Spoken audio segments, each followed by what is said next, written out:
Então, será que você está sendo enganado pelo seu assessor de investimentos? Será que o profissional que você está usando para te ajudar a tomar as decisões de investimento está, na verdade, meio que te passando para trás? Nesse vídeo eu vou mostrar alguns sinais de que isso pode estar acontecendo ou que pode não estar acontecendo. Acho que tem uma bem pertinente, até porque a própria CVM está agindo para tornar as transações entre assessores de investimentos e investidores mais transparentes, está agindo para coibir o conflito de interesses, num momento em que estão explodindo casos de assessores de investimentos que acabaram causando prejuízos milionários na carteira de clientes. Agora estaria sendo muito leviano se eu te falasse que, olha, fuja do assessor de investimentos. Não é isso. Existem bons assessores que fazem um trabalho bom, ético e alinhado com os clientes e, infelizmente, existem as maçãs podres que fazem um trabalho horrível e, geralmente, as maçãs podres vão ser facilmente identificadas se você perceber um desses 5 sinais no trabalho dessas pessoas. O primeiro sinal é dizer que seu trabalho é gratuito. Eu estava vendo um vídeo no canal do Raul, investidor Sardinha, meu faixa, e eu vi esse comentário aqui do Podcast. Falou, olha, eu sou assessor, trabalho com FII fixo com todos os meus clientes, mas é um trabalho mais árduo porque poucos clientes aceitam pagar por esse tipo de serviço. A maioria dos assessores vendem o serviço deles como algo gratuito. É o jeito brasileiro de ser. Ninguém ainda se tocou que não existe almoço grátis. Então, por que ele está comentando que alguns vendem seu trabalho como um serviço gratuito? Você vem aqui no Google procurar assessor de investimento, você vai encontrar anúncios como esse, né? Você quer uma assessoria gratuita? Ou aqui, ó, assessoria gratuita. Abra uma conta em uma corretora e conte com a assessoria gratuita da não sei o que investimento. Que é uma prática, infelizmente, comum a uma minoria das empresas que acabam enganando o investidor. Afinal de contas, esses caras, eles são, sim, remunerados, como toda empresa tem que ser, não tem nada de errado nisso, o errado é mentir que tu não é remunerado e tu ser. Aí, nesse caso, o cara que diz que seu trabalho é gratuito, ele não cobra uma taxa direta de ti, não cobra o FII fixo, né, que o podcast comentou. Sim, eles ganham uma comissão sobre os produtos que você compra. E tem 2 problemas aí. O primeiro que é antiético, né? Por exemplo, existem alguns assessores de investimentos que são CFPs, assim como eu, Ramiro, sou um profissional CFP. E no código de ética deixa bem claro, né, que o planejador CFP não podem omitir de clientes benefícios gerados em proveito próprio pelo serviço prestado. Ou seja, se esse cara diz que é gratuito, te manda comprar um COI e quando você compra um COI ele ganha uma taxa muito grande, ele está omitindo de ti um benefício que ele ganha se você investir no COI e que ele não ganha se você investir em outros ativos. E mais, né? O CFP, por exemplo, não pode oferecer informações falsas ou enganosas relacionadas aos seus serviços. Ou seja, esse cara não pode falar que é gratuito e ganhar dinheiro com isso. Enfim, além de ser mentira, é algo extremamente antiético. E para os engraçadinhos que pensaram, mas Ramiro, não é antiético você fazer um vídeo falando mal de assessores? Lembre-se, eu não estou falando mal de assessores, estou te mostrando os sinais para você encontrar os maus, as maçãs podres. E mais, eu comecei o Clube do Valor lá atrás, quase 9 anos atrás, justamente porque eu não acreditava no modelo de assessoria que é remunerada por comissões. E o clube nunca ganhou comissões ocultas do trabalho feito. Nossos clientes de Wealth pagam uma taxa, sim, pra gente, uma taxa de administração, e eles sabem muito bem qual é essa taxa, tá lá no contrato, a gente conversa sobre isso. Beleza? Esse é o primeiro sinal, vamos lá pros outros sinais, aqueles que você olha pra sua carteira e aí vai entender se você foi enganado ou não. O segundo sinal tem a ver com renda fixa e é uma carteira de renda fixa que investe em ativos de crédito privado que não são garantidos pelo fundo garantidor de crédito, sem usar o limite do fundo garantidor de crédito antes. Então vamos lá, vou explicar aqui, tá? A maioria dos investidores precisa ter uma parcela de renda fixa na sua carteira.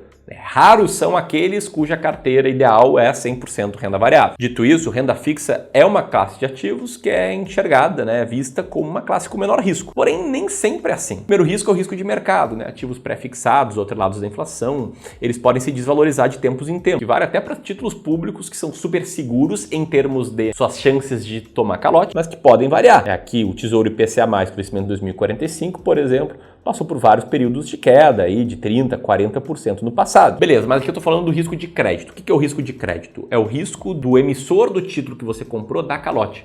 Ou seja, você está investindo lá na dívida de uma empresa, do Clube do Valor, e o Clube do Valor não paga a dívida, para o detentor desse título da dívida tomou um calote, provavelmente esse título aqui vai valer muito menos, talvez ele passe a valer 0, se eu estou dando calote nele, o investidor perdeu todo o dinheiro. E aí, como é que você evita calote? Existem 2 formas. A primeira é investindo em títulos públicos e a segunda é investindo em títulos cobertos pelo FGC.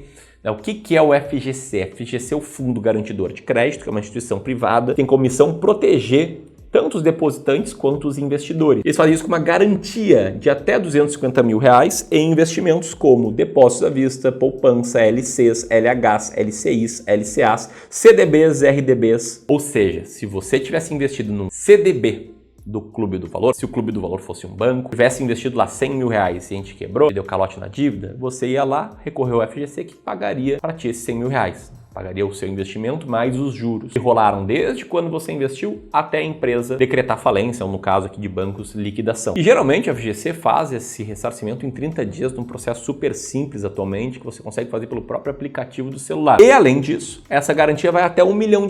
Ou seja, se você deu azar e investiu em títulos de várias empresas, todas elas quebraram, você tinha investido, sei lá, somado 900 mil reais nessas empresas, você recebe toda a sua garantia. Se passar do primeiro milhão de garantia executada, aí você não recebe mais. Em outras palavras, tá? Tem espaço para tranquilamente você investir até R$1 milhão em ativos protegidos pelo FGC, mas não é muito o que a gente vê por aí, em especial quando tem um assessor enganando o seu cliente. O que a gente vê é investimentos em ativos de renda fixa, como CRIs, CRAs e debêntures, muitas vezes de prazos mais longos, ali com vencimento em 2030, 2034, 2029, enfim, prazos de 5 a 10, 15 anos, antes de investir em ativos com a proteção do FGC. Então pega o exemplo aqui dessa carteira, tá? Além dos 15% em COI, que nesse caso era quase 300 mil reais, esse cara aqui tinha CRAs com vencimentos mais longos, a rodo. Esse aqui, ó, 220 mil num CRA, 100 mil reais em uma debenture, 144 mil reais na debenture da Mata de Santa Genebra, com vencimento em 2041. Outro aqui, ó, Serra de Ibiapa, transmissora de energia, com vencimento em 2040. Enfim, isso aqui acontece justamente porque o assessor, na média, ele é muito melhor remunerado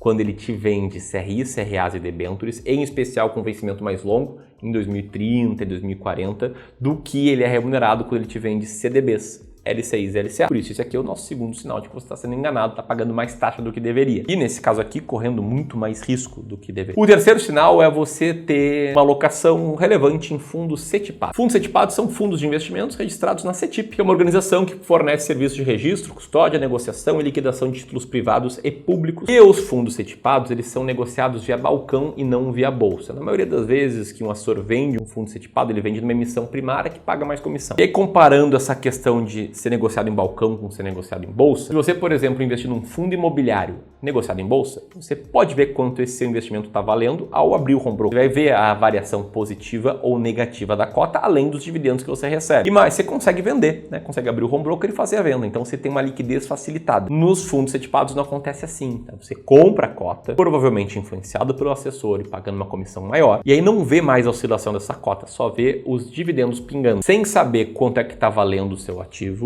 e sem ter liquidez para esse ativo. Se quiser vender um fundo CETIPado antes do seu prazo, geralmente é uns 7 anos, você vai tomar um deságio grande de pelo menos 10%, vai perder 10% ali e vai pagar mais taxa. São fundos que no limite acabam gerando mais riscos do que benefícios para o investidor, como o risco de crédito, contando aqui questão de inadimplência da carteira desse fundo, risco de liquidez, que eu acabei de explicar, risco de regulação. Aos fundos de balcão, eles são sujeitos a menos regulamentações e exigências e também taxa mais alta. Enfim, novamente aqui nesse terceiro sinal, o problema é o conflito de interesse. O problema é que fundos CETIPados pagam mais comissão para o assessor do que fundos listados na bolsa. É que CRIs, CRAs e debêntures pagam mais comissão do que CDBs. E não à toa a CVM está se mexendo para trazer mudança na regulação dessa relação entre assessor e investidor, para trazer mais transparência. Até porque o assessor de investimentos, olhando para o longo prazo, ele fez um trabalho bom. Ele tirou a maior parte dos clientes de produtos bancários, né? Porque antes dele o cliente contava com a ajuda de um gerente de banco, e tratava de vários assuntos além de investimentos, como crédito, cartão de crédito, consórcio, etc. E as pessoas perceberam que existia um conflito nessa relação. Elas perceberam que o gerente bancário às vezes vendia consórcio, às vezes vendia título de capitalização, que é a pior coisa que tem, uma coisa horrível que muitos têm na carteira, fruto de uma má orientação de um gerente. Enfim, eles meio que se queimaram e o assessor trouxe uma possibilidade maior para os investidores, né?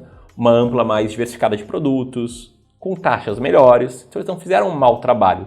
Só que alguns deles estão se passando nessa questão das taxas embutidas. E estão deixando o conflito de interesse falar muito alto, colocando os clientes no moedor, né, entre aspas. Esse é o termo que se usa no mercado. É quando a carteira do cliente é moída para gerar muita taxa. Enfim, foi a partir dessa demanda que a CVM lançou duas resoluções, a 178 e a 179, sendo que entre os principais pontos está a obrigatoriedade dos assessores terem maior transparência na prestação de contas aos clientes. Falando sobre alertas de potenciais conflitos de interesses, falando também das diferenças de remuneração que o assessor tem dependendo da oferta que ele oferece. E também foi adicionado ao contrato obrigatório entre as partes termos como 1. A decisão final acaba sendo do cliente. 2. Existe um conflito de interesse entre o assessor e os do cliente. 3, o cliente falando, né? Eu tenho ciência que o assessor recebe parte das taxas cobradas, a remuneração dele independe da rentabilidade, o assessor pode receber remuneração distinta para produtos semelhantes, o assessor é obrigado a descrever como é remunerado pelos produtos e serviços que são oferecidos. E as coisas estão mudando no mercado de investimentos e me deixando muito feliz. Quando comecei lá atrás o Clube do Valor, era muito difícil de explicar essa relação de conflito de interesse que existia. Agora, cada vez mais as pessoas estão percebendo isso, entendendo que pagar uma taxa transparente pode ser muito mais barato do que não pagar nada e, na verdade, estar pagando comissões. Sem contar que isso alinha os interesses entre investidor e empresa que o ajuda. Por isso, a gente sempre trabalhou no modelo de fee-based ou fee fixo, um processo transparente, sem conflito de interesse. Pois se você está na dúvida se seu assessor te colocou produtos ruins, ele está sendo remunerado por uma comissão que você nem sabe qual é, nem sabe quanto está pagando, ou você está insatisfeito com qualquer ponto da tua carteira, eu queria te convidar para uma sessão verdadeiramente gratuita de análise e diagnóstico de carteira. Uma sessão em que você vai ter uma conversa de 1 hora com o especialista aqui do Clube do Valor, que vai ver como você está investindo, vai te mostrar qual é a estratégia, o que está legal e o que dá para mudar. Uma sessão que é descrita por quem passa por ela como algo completamente diferente do mercado e como algo que gera informações claras e sem enrolação, prestado, isso sem te cobrar nada, mas sendo totalmente transparente ao final dessa sessão. Para você ter acesso a uma das vagas que a gente está liberando de forma totalmente gratuita, basta apertar nesse botão aqui, preencher um rápido formulário ou no primeiro link aqui na descrição. E para ser totalmente transparente, ao final desta sessão, caso a gente entenda que consegue agregar valor para ti, a gente vai te fazer uma proposta para você se tornar cliente aqui do Elf do Clube do Valor, sabendo exatamente quando você está pagando. Mas a sessão de análise de carteira, toda ela, é de forma gratuita, como se fosse uma amostra grátis do nosso serviço, beleza? Bom, vamos lá para o quarto sinal aqui que você está sendo enganado. Isso aqui muitos já percebem de cara, que é quando você investe em COIs. No caso, essa carteira aqui, com mais de $500 mil de patrimônio investido, com R$100 mil praticamente em COIs. Os COIs são produtos muito ruins, em que infelizmente algumas pessoas, como a Alexandra e a Juliana, descobrem de forma ruim, com prejuízo, deixando o dinheiro parado ali por 3 anos, às vezes 5 anos. O Leonardo, por exemplo, já se livrou dos COIs da carteira dele e esse escrito aqui deu a letra.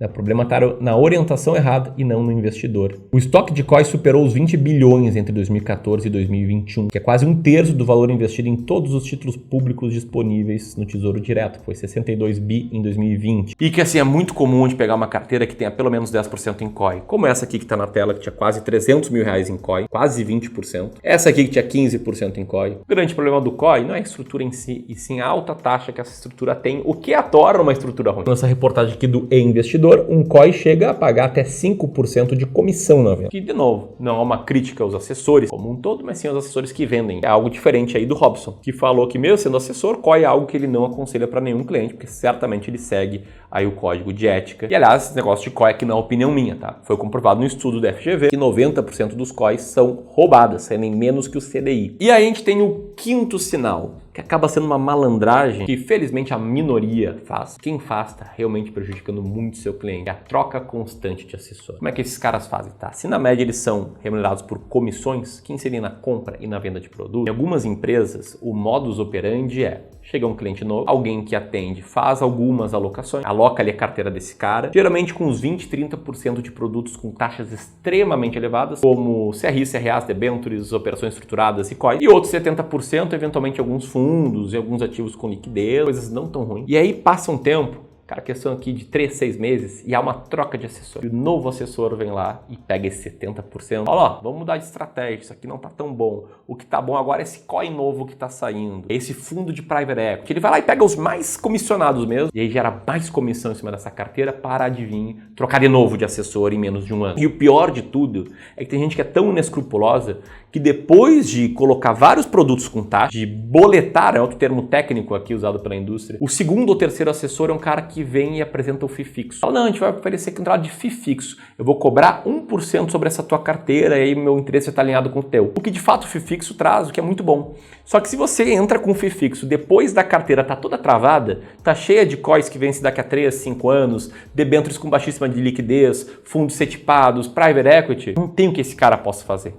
E várias vezes, inclusive, a gente aqui no Clube do Valor já recusou um cliente que queria pagar pra gente porque a carteira estava 80% em coisas travadas. em COIs, debêntures sem liquidez, esse tipo de coisa. A gente não tem como fazer um trabalho, não tem como fazer algo bom para o cliente se eu não consigo vender as tranqueiras da carteira. Toma muito cuidado, tá, com esse quinto sinal. E comenta aqui, você já viu algum desses sinais aí na relação que você tem com o seu assessor? Se sim, qual? Se viu sinais piores, deixa teu comentário aqui. E se você quiser, ver como é que funciona o nosso trabalho de análise de carteira, vou deixar aqui um vídeo que analisa uma carteira. E 2, concorrer a uma vaga que a gente está abrindo de sessões gratuitas de análise de carteira, aperta aqui para preencher um rápido formulário. Grande abraço e até mais.